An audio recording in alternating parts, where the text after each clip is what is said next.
O direito de imagem ele é um dos direitos da personalidade que foi consagrada na Constituição Federal Brasileira, sendo inerente a cada indivíduo, pessoa física ou jurídica. E se violado, ele gera o dever da reparação. A imagem pode ser também interpretada como uma personalidade exteriorizada do indivíduo na sociedade. A promulgação da Constituição Federal de 88, ela trouxe importantes direitos e garantias fundamentais para o indivíduo e para a coletividade do Estado democrático de direito, sendo muitos deles positivados no artigo 5º da Constituição, contando com 78 incisos e 24 alíneas. Os direitos de personalidade que podemos classificar como de forma irrenunciável e intransmissível, como consta no artigo 11 do Código Civil, podemos citar como exemplo direito à vida, o controle e o uso do seu próprio corpo, direito ao nome e, em especial, que iremos abordar hoje, o direito de imagem. Olá, meu nome é Beatriz Guiné e eu vou falar um pouco sobre o direito da personalidade. Direito da personalidade é o direito que a pessoa tem de defender os direitos da sua própria existência. São os direitos inerentes ao ser humano, é o direito da pessoa. Como, por exemplo, para que eu tenha direito de propriedade sobre um veículo, eu tenho que comprar, adquirir este veículo. Para que eu tenha direito de locação sobre uma casa, eu tenho que ter o contrato de locação desta casa. Já para me ter direito da personalidade, basta eu nascer, eu existir, que eu já tenho o direito da personalidade. Agora eu vou falar um pouco como são classificados os direitos da personalidade. E para isso eu vou chamar minha assistente para estar me ajudando nesse trabalho. Por favor, assistente. Obrigada. Por serem considerados inerentes a cada indivíduo, os direitos da personalidade são classificados da seguinte forma. O absoluto tem aplicação em geral e restrita a todos da coletividade. Necessários. Se toma necessário a toda pessoa pela sua simples existência. Extrapatrimoniais. Superam limites do patrimonial, ainda que geram efeitos de ordem econômica. Indisponível, impossíveis de transmissão ou de renunciar pelo sujeito. Imprescritíveis, não há fim para o seu exercício, sendo uso até após o falecimento. Não confundir com a prescrição ao direito da reparação. Impenhoráveis, decorrente da expatrimonialidade e jamais poderá ser objeto de penhorar. Vitalício. Acompanha o indivíduo desde a sua concepção até após a sua morte. Podemos considerar, então, que os direitos da personalidade são gêneros com características ilimitadas, que se dividem em variadas espécies, como, por exemplo, o direito à vida, à integridade física, integridade psíquica, liberdade de pensamento, privacidade, honra, imagem e identidade. Em todas essas variedades são aplicadas características acima. Veremos agora o que isso reflete no direito à imagem. Agora vou falar um pouquinho sobre o que é direito à imagem. Sabendo então que dentro do direito à personalidade existem várias ramificações que possamos compreender um pouco mais sobre o direito à imagem. Como já mencionei antes, a positivação expressa da imagem do indivíduo é encontrada na Constituição Federal, artigo 5 da CFBR. Inciso X. São invioláveis a intimidade, a vida privada, a honra e a imagem das pessoas, assegurando direito à indenização pelo dano material ou moral decorrente da sua violação.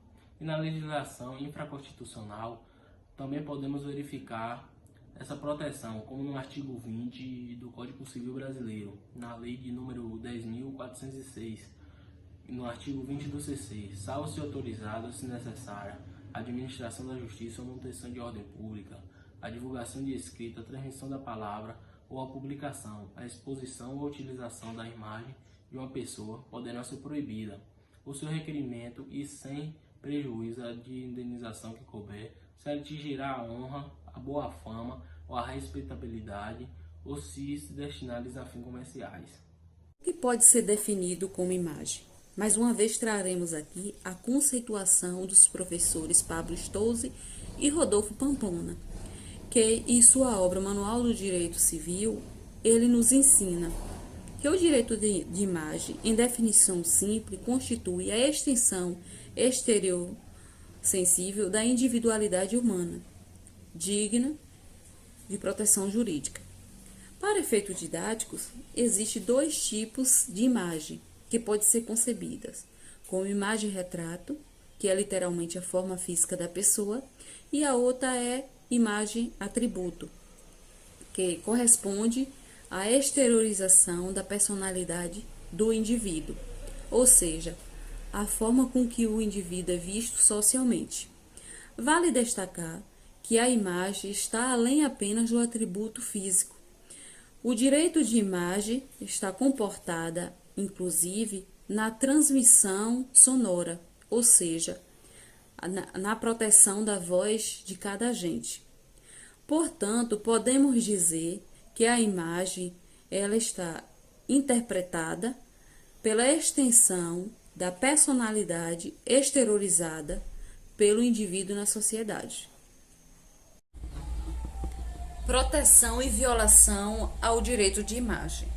É muito importante ressaltar que o direito brasileiro ele realiza uma proteção notável ao direito de imagem, prevendo um dever de indenizar contra sua violação. Essa proteção é de tamanha importância que possui previsão constitucional e está lá na nossa lei maior. No artigo 5º da Constituição Federal Brasileira, no inciso 5, diz que é assegurado o direito de resposta proporcional ao agravo, além de indenização por danos materiais, morais ou à imagem.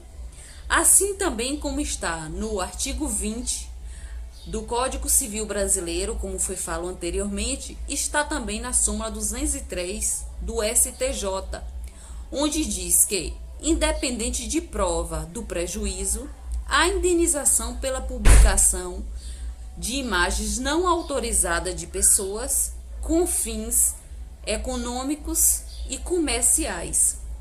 Essa situação que concluímos então é que o dever de reparar pelo uso indevido de imagens surge mesmo que não haja prejuízo ou dolo na conduta do agente.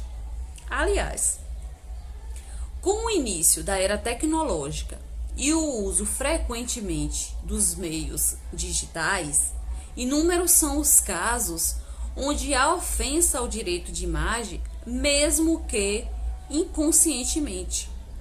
Um exemplo que darei é de que, quando o sujeito ele vai a algum site de busca, ou ele vai em algum grupo de WhatsApp, ou em alguma outra rede social, e ele pega imagens de uma terceira pessoa e faz a publicação sem a devida autorização, essa conduta, ela cabe reparação na esfera civil, assim também como cabe consequências na esfera criminal.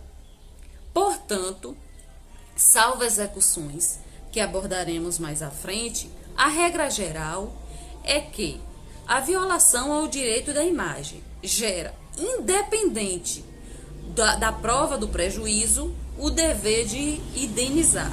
Portanto, não se deve divulgar imagens de ninguém sem que haja autorização. Bom, eu irei falar um pouco sobre as exceções ao direito de imagem. E são elas as divulgações necessárias à administração ou manutenção da justiça. O indivíduo não poderá ir contra a divulgação da sua imagem em casos de condenação criminal ou de perigo à sociedade, como aqueles que são inseridos em cartazes de procurado ou em programas televisivos. Um adendo sobre é que a manutenção da ordem pública é um conceito jurídico indeterminado, que muitas vezes possui uma interpretação elástica, e isso pode causar abusos de jurisprudência. Boa noite, eu vou falar sobre os contratos de direito à imagem. O direito da personalidade, sendo a imagem, não pode ser renunciado pelo indivíduo, mas é possível que se tenha a realização de uma cessão de uso por meio de contratos específicos.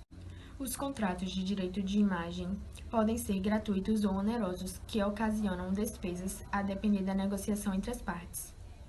O que é importante é que conste expressivamente a autorização do uso de imagem que o indivíduo cede para outra pessoa que não participa do processo de comunicação. Se tratando de contratos, quanto mais cláusulas especificando o objeto da negociação, melhor será para eventual discordância, pois um contrato é lei entre as partes. Se tratando de imagem de outrem, sempre prudente mencionar, por exemplo, para onde será a divulgação, em qual local, de que forma, por qual prazo e em qual período. O mais correto a se fazer é sempre consultar especialistas na área, para que seja uma elaboração de contratos benéfica e evitando que, no futuro, discussões resultem em prejuízos e indenizações por uso indevido da imagem. Podemos concluir que o direito de imagem, além de ser um atributo físico, ele também engloba na voz do indivíduo, de forma exteriorizada na sociedade.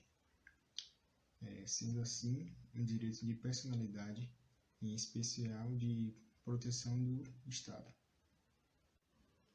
Por outro lado, é possível a relativização do processo de direitos de imagem quando em conflito com outros direitos, como por exemplo, o dever de informação,